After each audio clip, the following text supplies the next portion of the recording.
press 5. To block this call and all future calls, press 7. You may begin speaking now. Hello? Hey, how's it going, Mr. Walker? How you doing, Kendrick? I'm actually doing pretty good. Are you ready to dive right into this interview? Yeah, let's do it. Great. I'm nervous, man. I'm nervous. Hey, just relax, and definitely be yourself at all times, which I know you have a problem with doing. We just want to dive in right into finding out more about you. So let's start off with this simple question. How are you feeling right now? And I'm excited. My book is finally coming out, and I hope it ignites a fire in Milwaukee. I want to see people's lives change for the better. I want my mission to become their mission.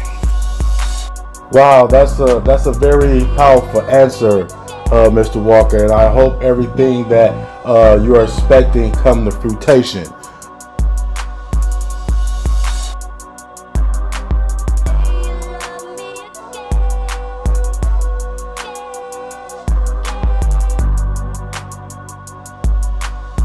Now we want to, get to know a little bit more about Jerry Walker himself, and so what neighborhood did you grow up in?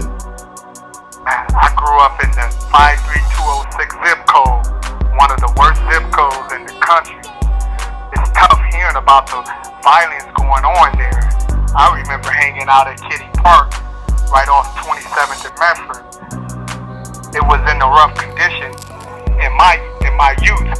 I'll be surprised if it was still there today. The streets were a lot safer back then. Things started getting tough in the late 80s when crack cocaine came around. Oh wow, that's great that you could decipher and throw that input in there. So keeping it rolling, what personal challenges have you faced while being incarcerated? Seeing all these youngsters come into the system who lack the motivation to do better. They're content with coming in and out of prison. Try to be a voice for them, though. I try to let them know that life is not over, man, and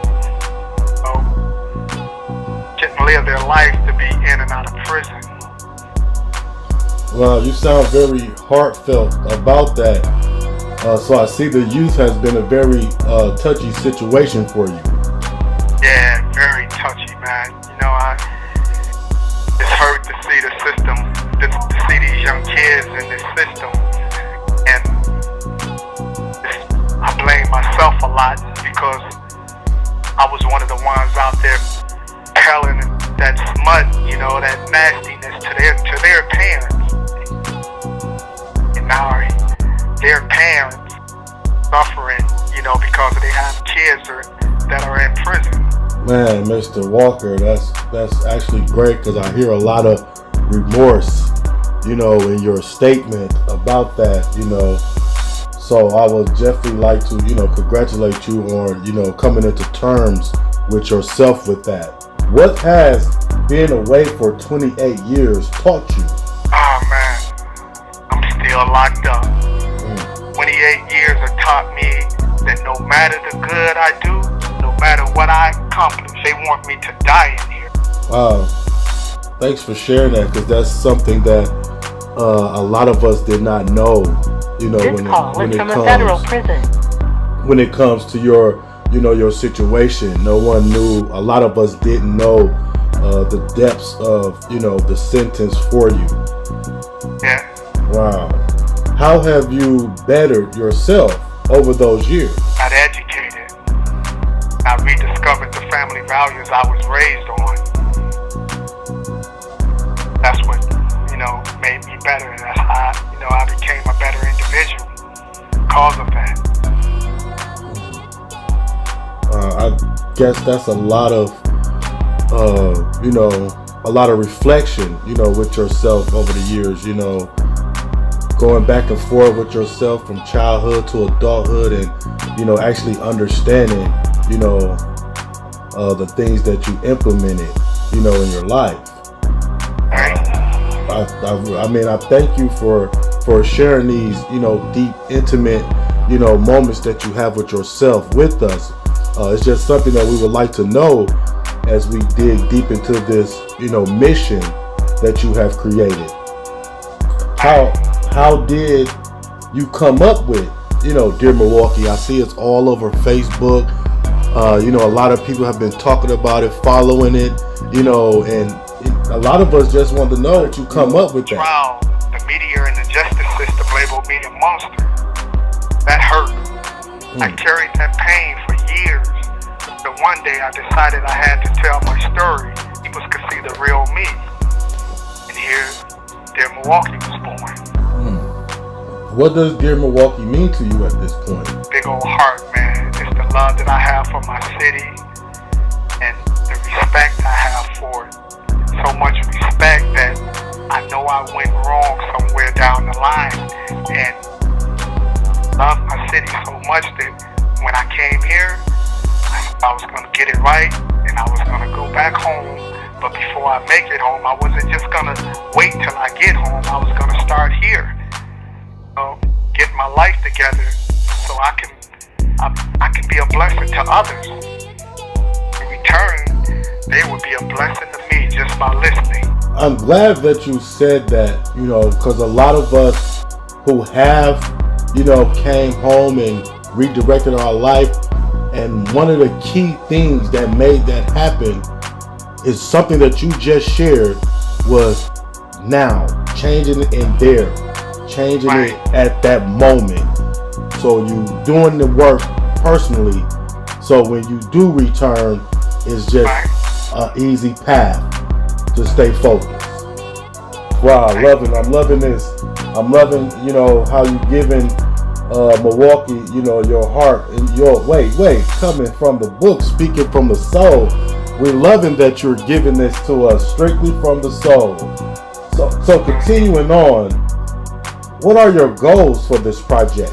This call is from a federal prison. The goals are, our inner city culture is devolving into violence. The values we had in the 70s have all but disappeared. My goal is to give the youth direction, break the cycle of hatred and violence infecting each generation. Powerful, man. That's powerful.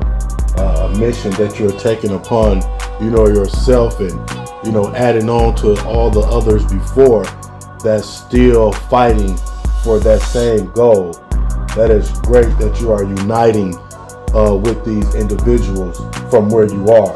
What has been the biggest challenge creating Dear Milwaukee, the book? It was a long 3 years with publisher after publisher flaking out on it. It wasn't until you came along that the book finally made it to press. Thank you. I appreciate you so very much. Oh, wow. Thank you, Mr. Walker, man. I definitely appreciate that love and generosity that you're showing me. You know, I understood the urgency and the power in this mission, and I wanted to just, you know, show you how Milwaukee and your new title, Dear Milwaukee, was very needed. So it wasn't nothing that I wouldn't do to help you create this outreach project. What is the, no problem. What is the most important advice you can share with today's youth at this moment, Mr. Walker? I would tell them, get an education. Stop relying on sports and music to be successful. Without an education, you give others power over you. Wow. I don't think they expressed that enough like you just did a moment ago. You know, it ain't all about sports and stuff, man. It's all about the knowledge that you obtain through education. Because the farther in education you go, the farther in life you go. And that is a great advice to give to the youth, because a lot of us do not know that. A lot of the youth do not know that. And hearing it from, you know, Mr. Walker, who have did what he did, you know, paid the consequences, sacrificed himself just to come back with all this passion for the youth with a book titled Dear Milwaukee. Can I add to that one question you just asked? Yes, sir. The floor is still yours, Mr. Walker. In a single parent home, don't be that to your children. It's part of what's going wrong with our culture. I grew up in a single family home, and I saw the burden it put on my mother. Anything else, that you would like to share, input, or, quote or a slogan or something that you would like to, go through the ears of Milwaukee as we get ready to read your book titled Dear Milwaukee, Volume 1, Speaking from the Soul?